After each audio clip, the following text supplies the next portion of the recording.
Hello ସାଙ୍ଗମାନେ, ଏ ବର୍ଷ ଯେତେବେଳେ ଫାଷ୍ଟ ଟାଇମ୍ ବର୍ଷା ହେଲା, ଜୁନ୍ ମାସରେ ଫାଷ୍ଟ ଟାଇମ୍ ବର୍ଷା ହେଲା, ଗରମ ଦିନ, ସେତେବେଳେ ଫାଷ୍ଟ ବର୍ଷା ହେଲା, ମାଛ ଫାଛ ଉଠନ୍ତିନି ଗଡ଼ିଆ ବିଲରେ ମାଛ ଥାଏ। ତ ବିଲରେ ପାଣି ଫାଣି ଭର୍ତ୍ତି ହେଲା। ମୋ ସାଙ୍ଗଟେ କହିଲେ ଚା ଦେଖିବା ମାଛ ଧରିବା ପାଇଁ ଯିବା। ମୁଁ କହିଲି ହଉ ଚାଲ। ଗଲେ ସାଥିରେ ମାଛ ଧରିବା। ତ ବିଲରେ ଖୋଜିଲେ, ଆଖପାଖ ଯେଠି ପାଣି ଅଛି ସେ ବେଢ଼ା ପାଖେ ଖୋଜିବା ଭିତରେ ମୁଁ ଗୋଟେ ନୂଆ ଜିନିଷ ଦେଖିଲି। ନୂଆ ଜିନିଷ ମାନେ ପାଣିରେ ଦହିବରା ଭଳିଆ କ'ଣ ଗୁଡ଼ା ଭାସୁଥିଲା। ତ ମୁଁ ପଚାରିଲି ମୋ ସାଙ୍ଗଟାକୁ, କ'ଣ ବି ଏସବୁ ଭାସୁଛି କ'ଣ?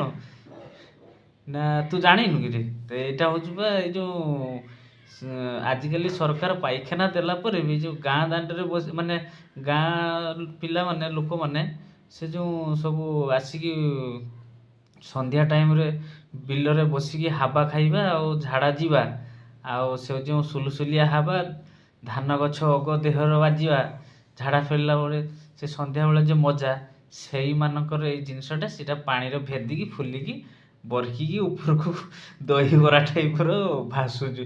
ମୁଁ କହିନି ହାଏ, ଏଇଟା କିନ୍ତୁ ଠିକ୍ ହେଲାନି। ଆମେ ସେ ପାଣିରେ ଚାଲିଛେ, ସେଇଟା ପୁରା ହଗିଛନ୍ତି ସେ ପାଣିର।